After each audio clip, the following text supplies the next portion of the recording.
Israel redraws Gaza's map. Sudan spirals deeper into war.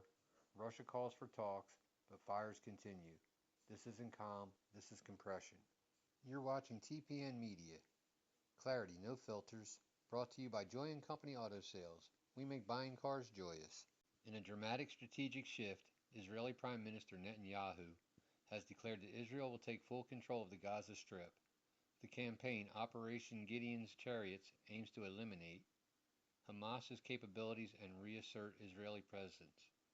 With naval, aerial, and ground operations underway, this is no longer about retaliation, it's about reoccupation. The leaked Israeli military map reveals plans to divide Gaza into 3 civilian zones, separated by Israeli-controlled corridors. Human rights groups warn the division could create long-term instability, mass civilian displacement, and legal violations.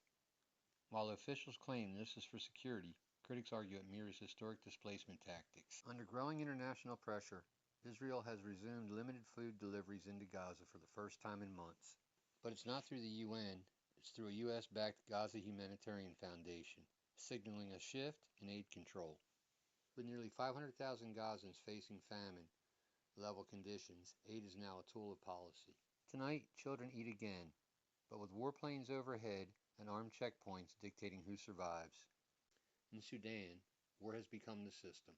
New offenses launched by the Rapid Support Forces deep into North Darfur, while the Sudanese armed forces strike back in Kordofan. Territory shifts daily, civilians are caught in the middle, with airstrikes, mass executions, and no way out. This is collapse unfolding in real time. Field reports confirm systematic looting, ethnic targeting, and mass sexual violence committed by both factions.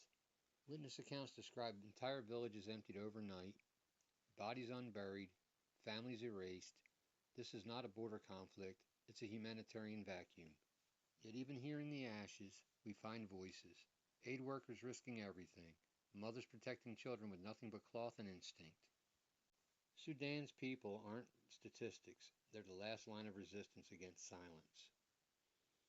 On the Eastern Front, Russia continues incremental advances across Ukraine. Ukrainian forces are pulling back to fortified urban positions, trading ground for endurance. Kiev remains defiant, but the East is bleeding.